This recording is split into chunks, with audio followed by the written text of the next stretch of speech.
verses. It's supposed to be repeated about 847 times. Sorry? I know. Okay. Now, to play it as he wrote it lasts about 24 hours. It's not fun.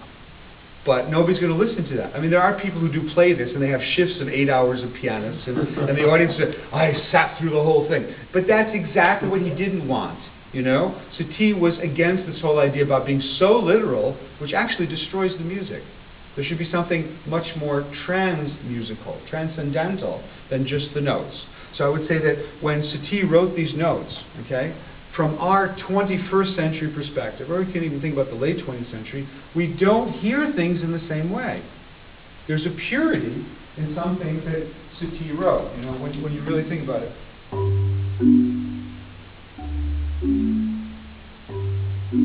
The major seventh and another major seventh with the dominant. It's not a real major thing, but it's powerful because it is simple. It's very, very pure. And it's very difficult to screw around with that purity without saying, well, it's schlock, you know. If you're going to do something like that seriously, you're going to say, okay, Satie wrote this with a certain early 20th century perspective. I mean, he died in 1925, right, before the Second World War changed everything.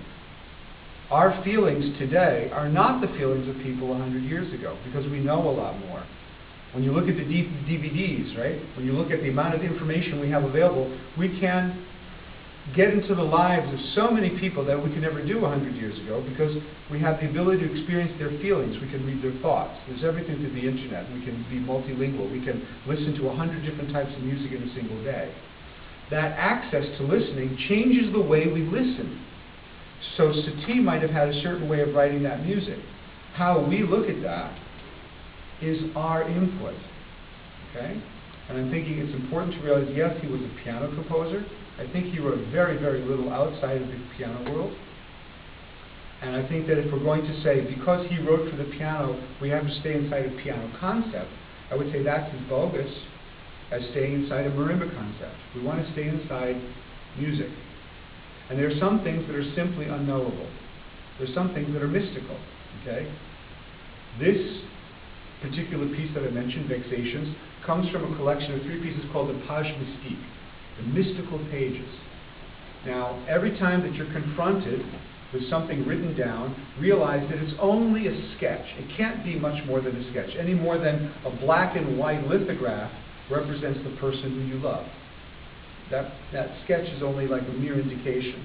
And your job as a competent performer is not simply to play what's written on the page and say, I have nothing to do with this, I'm simply recreating a masterwork. You have to put your heart into it, your vision. If you don't have a vision, then the audience provides that as well. I'm not going to say that, you know, when you play Bach or you play Satie, that they should have a veto, but they should have a vote, right? They can vote about how you're to play, but they have to let the music go into the world. And if you only play things the way they work, nobody will ever get access to the feelings that were generated by the sounds. Okay, that's I think something important to me. I want the person who listens to that Satie, I want the feeling of purity that he was able to instill. I might have to go a bit of a roundabout way to get it, but it's the same thing with Bach. Okay, he's a very spiritual guy.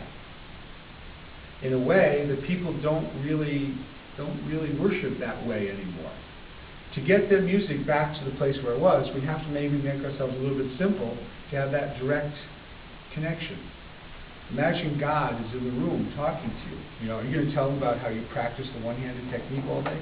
No, because there's like big things you got to be about. Like that direct relationship with God in the room is important. If you're going to have one person inside that room with you, you're going to play for that person. There's a directness that you can't really easily substitute. So I'm going to say that when you perform that, imagine the composer standing to the side, yeah? But you're not playing for the composer. So I would say, once again, you can look at the roadmap, but the roadmap isn't exactly your destination. Okay?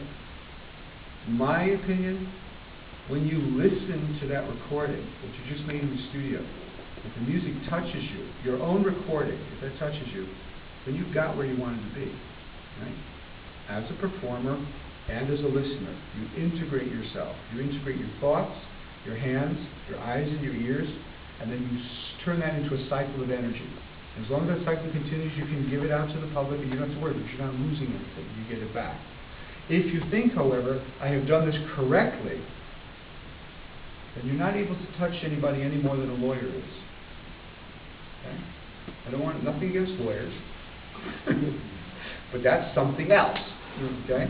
So, I hope this was helpful in some way. And I really wish you all a lot of luck. But more importantly, don't forget that it's about something invisible. And there's something very special and mystical about music as a rule. But if you want to keep that quality inside the music, sometimes you have to tune out all the noise that's going on about music, about music, about music. And look at the notes and take the secrets out. And then make those secrets public in your way.